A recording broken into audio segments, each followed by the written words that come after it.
Hello, everyone, and welcome to this new episode of Open Book Entrepreneur. I'm thrilled that we have Andrew Chesnutt here with us. He's helping entrepreneurs build authority. So, Andrew is based in US.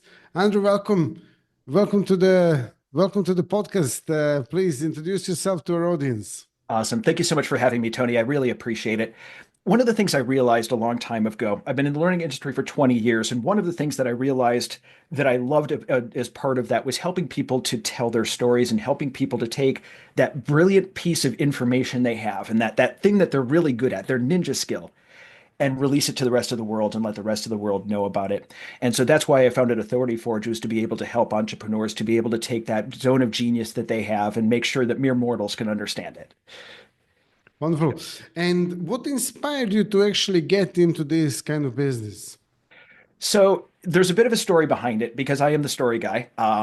So the story behind it is I have been in business for myself for about 8 years at this point. I first wanted to get into real estate because I had heard a whole bunch about real estate. I knew that I don't care politically or whoever you are, the common denominator amongst wealthy people was they all had real estate. So I went out on a search for somebody that could help me to learn real estate. Now, I didn't come from a real estate family. I came from a family that we're pretty solidly middle class, but had no idea about how to deal with their entrepreneurial sons. So I knew I needed a lot more than just the training. I needed really to have someone I could mimic and somebody to set a higher standard for me to be able to do that. So went to three or four different real estate investor association meetings. All of them I was being pitched something. I heard it called pitch slapped one day, and it really felt like that. I felt like I was just constantly being slapped with something, no value, just I'm here to sell you something, except one. I met a guy named Chris Noggle right after that. His was the RIA that where I felt like I was actually getting value. There were a ton of people there versus the four or five in the other places I was at. And I actually felt like a connection there going, this is the next person that I need to talk to, who is the next step in my path to entrepreneurship. So I explained to him what I did. And at that point, I was still going under the traditional title for what I do, instructional designer. He heard structural designer because there were a bunch of people around and it was busy. And he had about three flips going on, and two of them had bad foundations, and he needed an engineer to help him out with it. That misunderstanding got me breakfast. I explained what I actually did, and the rest is history from there. I've helped him at this point build two seven-figure companies.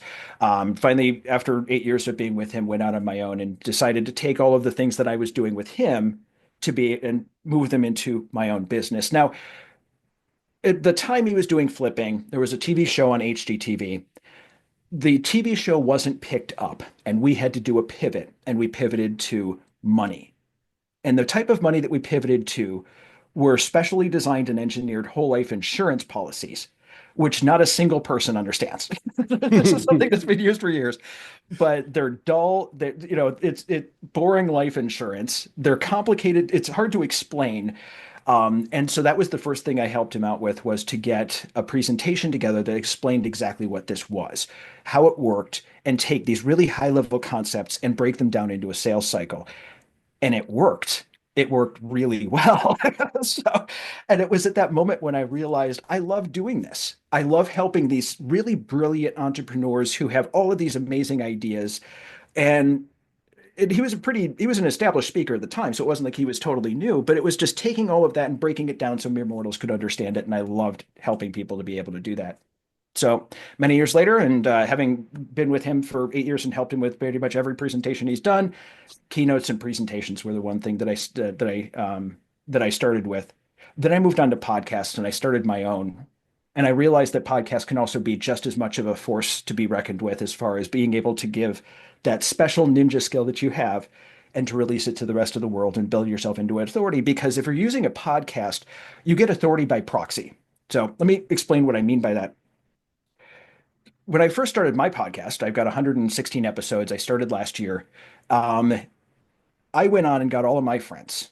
And I mean, these are people with a lot of credentials behind them. One of them started a huge salon chain in Las Vegas and exited very handsomely for it. One is has one of the number one mastermind in the world.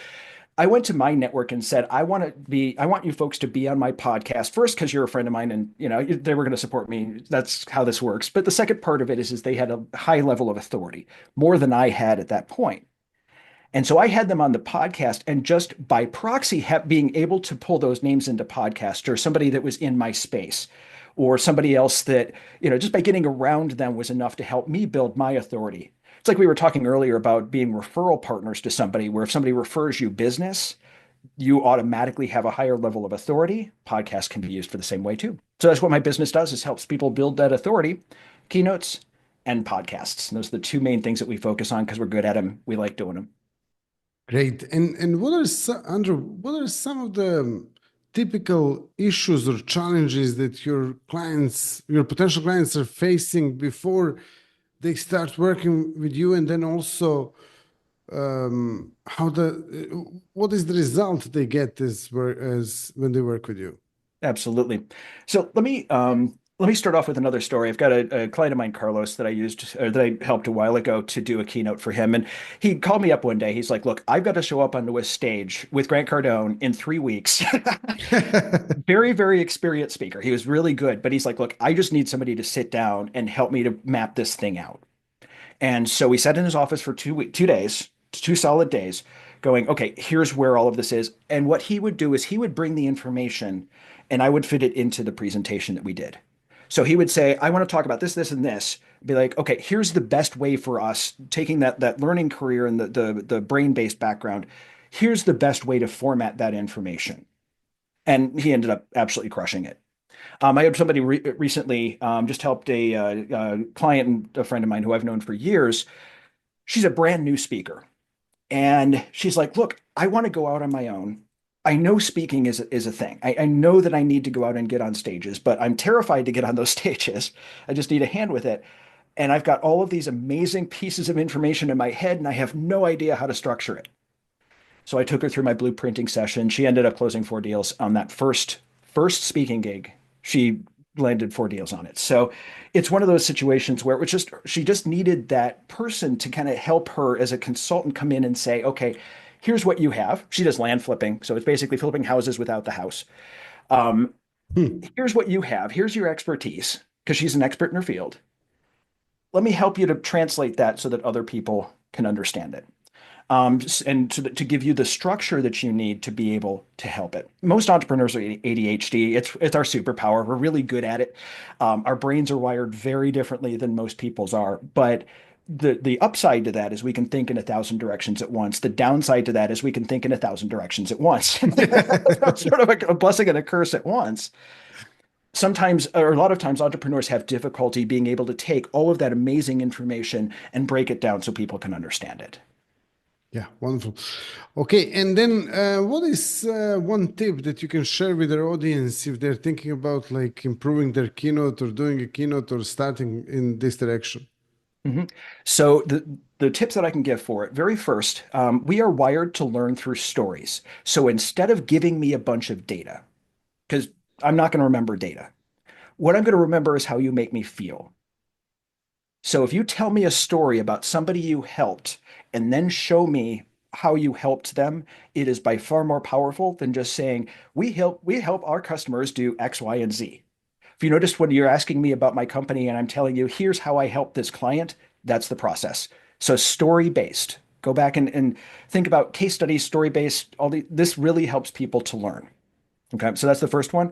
The second one, as far as structure is concerned, I have a framework that I use, and the first thing I'll do is some sort of a hook. What I want is one piece of information that's going to grab their attention quickly. It needs to happen within about 5 or 6 seconds, but it doesn't have to be anything super, you don't have to, it doesn't have to be witty. It doesn't have to be open with a joke. It just be a question to get them to think about. So, for instance, a hook in a presentation. What do you think about when I say the word authority? Okay, cool. Good hook. Now they're thinking. They're like, oh, interesting. I want to know more. So that's really what you want to do in that hook. Second thing you do is you earn their permission or you earn the right to be able to speak with them. Here's my backstory. Here's what I do. You want to connect with them. You want to be, Russell Brunson calls it the attractive character. That's the second part of it. Who are you? and be personal with your stories. It's a cool thing that happens when you tell a personal story on stage is your brain waves sync with the audience's. It's a kind of a cool thing. Creates a bit of it creates a mastermind there. Tell who you are, your backstory. Why are you there? Why did you learn about it? Why are you in your career? What have you accomplished? Then go into a teaching sequence. Like these are the things that I do and use a story to lead with each one of those. So the structure is really a part of it. Don't go too long. Don't put an entire PowerPoint full of bullet points. I call that visual junk food. Makes us feel really good, but it's not nutritionally sound. The less, the better. A picture is worth 1,000 words. Please use them. So that's the other big thing that I see going people wrong. And last but not least, and I had this conversation with Lori, the brand new speaker. She was all worried. The number one concern that we have when we get onto stage is that people will judge us. Part of this comes from our old wiring. It's our lizard brains, where we didn't want people to see us because now that's a threat. I don't want a predator to see me. Now it's a threat. And that's where that fight or flight comes in when we start to speak on stages. The second part is we don't want to be judged by others. And so the first part, you have to tough through it. It will become easier as you become a more experienced speaker. The second part though is and this is what I told Lori before she got onto stage. They are welcome to judge you because you are doing something that 96% of people won't do. So if they would like to judge you, that's their thing. Ask them to come up and do it. And it Brilliant. sounds really snarky, but what it does is it levels the playing field. You're doing something that the people in the audience don't want to do. Like this is their biggest fear. And if you're worried, because it's in our heads, if you're worried about being judged, don't. They're not up there. You are. You've overcome this mountain. Totally. And then how people can actually learn more about this? Are you sort of like working with your clients only one-on-one, or you have some group coachings, books, trainings, something else? Like how is that looking like? So right now I work one-on-one with people. And so you can always get a hold of me at theauthorityforge.com. I'll put some links down. I'll give them to you later on in the Yeah, podcast so yeah. that We'll you put can them put in them in the the show notes as description of well. this episode. Yeah, absolutely. Absolutely. And the number one thing I can ask, hop onto a one-on-one call with me. Let's chat. Let's see what happens. Let's see if it's a good mix. I can, see exactly how we can help you out with podcasts, with your keynotes. Podcasts are one of those things. I had this conversation with somebody the other day. Maybe just a quick story about it. He knew he had to start one, but I think a lot of us as entrepreneurs think we have to start a podcast, but it eventually gets done, maybe 2 or 3 years down the road. There's a lot that goes into podcasts. There's a lot in the background that goes into it, not just in the production side of things, but there's also a lot that goes into the trying to make you into an authority and the questions. I'll tell you, when I first started my podcast, I knew I had a couple of people who were top 2% podcasts and took the process they used and helped and mimicked it. But there were a number of things I didn't do right. I would take any guest in the world. I wasn't strategic. And once I changed that, my podcast changed significantly. Now I have people coming in who are referral partners. Now I have people who are coming in who are authorities who we make each other look good. And now I'm doing authority by proxy. So, I was talking with him the other day. He's like, yeah, I need to start this podcast. And I asked him, I'm like, why haven't you? Like, what's the one thing holding you back? And he really didn't have an answer for it. And so we ended up having a longer conversation about that, going, here's some of the things you can do to get started with this podcast. First of all, just do. That's the first part of it. But secondly, strategy. Make sure you know why you're starting that podcast. Make sure you know what the end goal is and what you're supposed to do too. So. Great. Yeah, yeah. I mean, you're absolutely right about this. Our business also helps people start podcast and also build it and everything that goes in the process of building it, making sure it's automized, it's you get the maximum value of it, and then also building up connections and building your business from there. It's so important. So yeah, Andrew, thank you so much for being a guest. Thank you for sharing your stories. Thank you for sharing your knowledge and also the your zone of genius. Thank you all for watching and listening to this episode, and see you all in the next episode. All the best, Awesome. and bye bye. Thank you, Tony.